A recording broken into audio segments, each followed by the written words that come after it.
Maîtriser l'art des rapports prolongés, faire durer plus longtemps un rapport pour réellement expérimenter une satisfaction profonde, tant en tant que femme, mais aussi en tant qu'homme.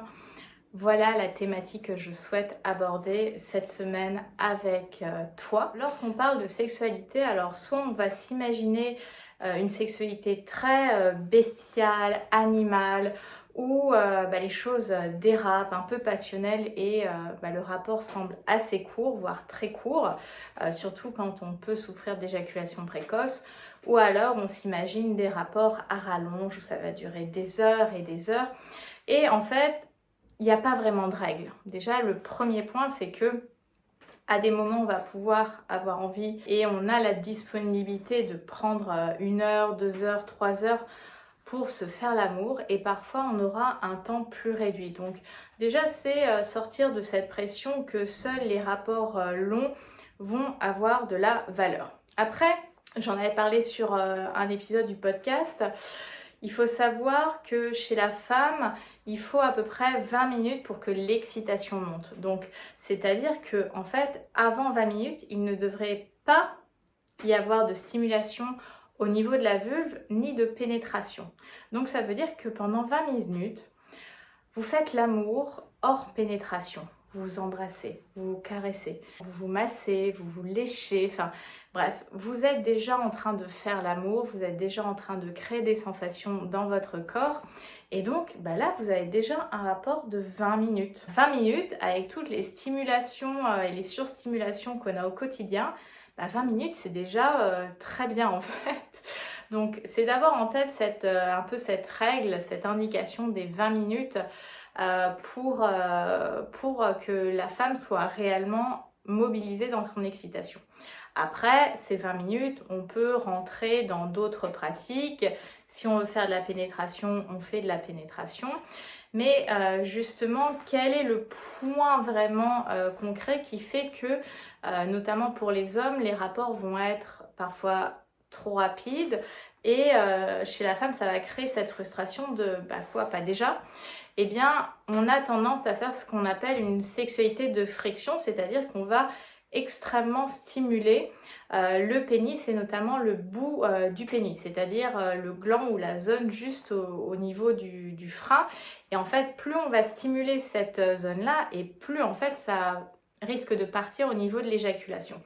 Donc ça va être de déconstruire cette sexualité dans laquelle on a toutes et tous été conditionnés, pour justement créer une autre sexualité, une sexualité qui va solliciter d'autres sensations, d'autres pratiques, et qui va nous permettre en fait de prendre du temps. Donc c'est vraiment sortir de juste ces pratiques de friction, c'est-à-dire de pénétration, de va-et-vient, ou de, tu vois, je fais le geste, ou de masturbation, où tu vas être vraiment que au niveau du gland. Donc si tu as ton partenaire qui a tendance à partir très vite, c'est de caresser son corps différemment. Donc peut-être passer du temps sur d'autres zones érogènes, que ce soit au niveau de son torse, s'il aime ça, l'intérieur des coudes, l'intérieur des cuisses, derrière les genoux, au niveau de la nuque, des oreilles, les lèvres. Tout ça va créer de l'excitation, beaucoup de plaisir, mais ça va permettre de faire retarder l'éjaculation.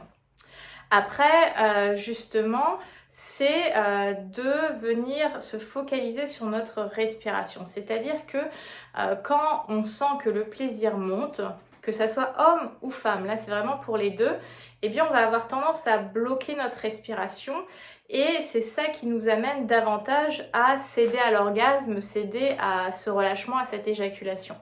Eh bien c'est dans ces moments-là où tu sens que ça monte, ça monte, ça monte, de reprendre des respirations réellement profondes, c'est d'y mettre de la conscience et d'amener ta respiration jusqu'à ton bas-ventre. Dans ces moments-là où tu sens que c'est au bord, t'es au bord, et vraiment ralentir ta respiration, l'amener jusqu'à ton bas-ventre, et tu vas voir que ça va venir reculer ce paroxysme au niveau de l'excitation. Et même en tant que femme, quand tu es parfois au bord de l'orgasme, le fait de recréer cette respiration profonde, déjà, tu vas réoxygéner ton corps et tu vas pouvoir à nouveau sentir des sensations parce que parfois tu te sens juste un petit peu bloqué au bout et en fait ça te demande juste de respirer. Donc quand tu vas respirer, ça va permettre de te reconnecter à ton corps, te reconnecter à tes sensations, mais en même temps de reculer finalement un petit peu l'orgasme. Après, pour vous messieurs, il y a la technique de la compression, du squeeze, c'est-à-dire quand vous êtes vraiment au bord, vous pouvez serrer juste en dessous du gland à peu près 30 secondes et il faut le faire 4 à 5 fois pour finalement faire baisser l'afflux sanguin, l'excitation et pouvoir continuer le rapport. Pour prolonger également un rapport, c'est de potentiellement changer les pratiques, changer les positions. Moi, je suis une très grande partisane de faire une pause dans les moments de rencontre charnelle, c'est-à-dire on fait une pause, on respire, on se réhydrate. Si monsieur a de la barbe et que j'ai la peau sensible, je vais me mettre un peu de baume à lèvres. On se partage ce qui a été super bon, on peut se faire des câlins, des papouilles. Donc ça permet de redescendre la pression et en même temps d'être toujours dans un moment d'intimité. Et après quelques minutes, on peut y retourner. C'est vraiment d'ajouter de la lenteur et des tempos différents parce qu'on est vraiment dans cette idée de la sexualité où on n'est pas du tout excité, on s'excite jusqu'à l'éjaculation ou l'orgasme. Et en fait, c'est de pouvoir y aller par vagues, tranquillement, vers ce paroxysme. Et c'est ça qui va faire prolonger un rapport. Donc, faire des pauses, changer de pratique, changer de position, faire des câlins dans tout ce côté un peu passionnel. Pour vous messieurs, il sera aussi possible d'utiliser notamment certains préservatifs. Alors certains préservatifs vont être un peu plus resserrés au niveau de la base du gland, donc ce qui va éviter un trop grand afflux sanguin. En fait, ça reproduit la technique de la compression dont je vous ai parlé. Et puis, toujours chez les préservatifs, je vous ai expliqué qu'il y en avait qui étaient resserrés au niveau du gland. Il y en a d'autres qui vont être plus épais. Et le fait d'avoir un latex ou du polyuréthane un peu plus épais, alors c'est vrai qu'il y a eu toute cette tendance et c'est très bien d'avoir des préservatifs extrêmement fins qui donnent cette sensation peau à peau, mais pour des hommes qui vont avoir du mal à prolonger le rapport, parfois le fait d'avoir un préservatif plus épais va permettre de un peu moins sentir de sensation et durer un petit peu plus longtemps. Mais il y a aussi des préservatifs qui ont un gel, un produit qui va être légèrement anesthésiant. Alors ça, pour certains hommes, ça va être rédhibitoire, c'est-à-dire que ça va leur faire perdre leur érection, ce produit-là. Donc après, à tester, pourquoi pas. Mais je pense qu'on peut très bien faire la technique de la compression, la technique de la respiration profonde, de faire des pauses justement pour prolonger les rapports sans forcément avoir besoin d'un produit anesthésiant pur en fait. Après, le dernier conseil que j'ai envie de te partager, qui est moi mon conseil préféré, c'est de mettre d'abord l'accent sur le plaisir de ta partenaire. De mettre l'accent sur le plaisir de la femme, puisque comme je vous le disais, il nous faut à peu près 20 minutes pour réellement mobiliser notre excitation profonde. Donc là, on va se stimuler au-dessus de la ceinture, on va embrasser sa poitrine et passer du temps sur la poitrine. Alors effectivement, il y a des femmes qui vont pas forcément être à l'aise, qui vont pas forcément aimer, mais la nuque, les cheveux, les bras, le ventre, il y a tellement de centimètres carrés que vous pouvez explorer, même dans le dos, à l'oreille des fesses, donc vraiment les reins. Enfin, vraiment, allez explorer tout ça. Et donc, déjà, prenez ces 20 minutes pour que l'excitation naisse réellement chez votre partenaire. Et puis après, favoriser les pratiques qui vont l'approcher, elle, de l'orgasme, parce que je sais que vous aimez ça, même si vous aimez faire l'amour et vous prendre du plaisir, vous ressentez aussi beaucoup de plaisir en priorisant le plaisir de votre partenaire. Donc, allez-y et il n'y a aucun problème que votre partenaire, votre femme, jouisse en premier. C'est génial d'avoir sa femme qui joue en premier, c'est trop bien. Donc, là, une des solutions qui permet de finalement régler le fond du problème, c'est plutôt que de se prioriser et de focaliser sur le fait que vous allez durer pas très longtemps, focalisez sur le plaisir de votre partenaire. Et à des moments, si votre partenaire, elle a envie de s'occuper de vous, eh bien, c'est de l'arrêter et de lui dire « Ah non, mais là, j'ai trop envie de toi, j'ai envie de te manger, j'ai envie de te dévorer. » Et ça peut devenir même un jeu amoureux super excitant, super sexy. Et finalement, d'avoir un rapport qui est suffisamment long, mais pas tant on l'a fait pendant X heures, mais réellement satisfaisant.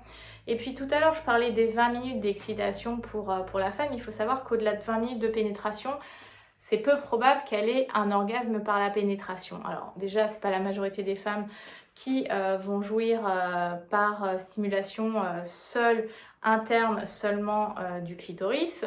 Mais au-delà de 20 minutes, le vagin, il est un peu là, ouais, non, mais en fait, c'est bon, là, arrête. Donc, finalement, quand tu ajoutes 20 minutes de stimulation pour que sa libido, son énergie sexuelle se mobilise, plus, on va dire, un quart d'heure de pénétration, maximum 20 minutes, on est déjà à 35-40 minutes de rapport. C'est tout à fait honorable, en fait. Je pense qu'il faut sortir de ce paradigme de la performance.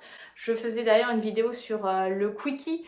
Tu peux aller la revisionner juste ici, qui en fait montre qu'à des moments, le fait d'avoir un rapport des fois très court, ça nous satisfait profondément et parfois on va avoir besoin et envie d'un rapport plus long parce que ça nous permet d'être plus en communion avec notre partenaire, etc. Mais c'est pas tant l'indicateur de la longueur qui est important, c'est l'indicateur de est-ce que mutuellement on ressent une satisfaction profonde d'avoir eu ce rapport charnel. Peu importe si ça dure longtemps ou pas longtemps, mais est-ce que tous les deux vous êtes réellement satisfaits? C'est ça la question fondamentale dans la sexualité, c'est cette satisfaction. Si tu as aimé cette vidéo, je t'invite à la liker et t'abonner à la chaîne Âme Fauve. Donc, comme je te l'expliquais, j'ai fait une vidéo sur le quickie. Je pense que c'est le meilleur moment pour te la repartager. Je t'invite à aller la visionner juste ici. Pour me suivre au quotidien, tous les liens pour mes réseaux sociaux sont en box de description.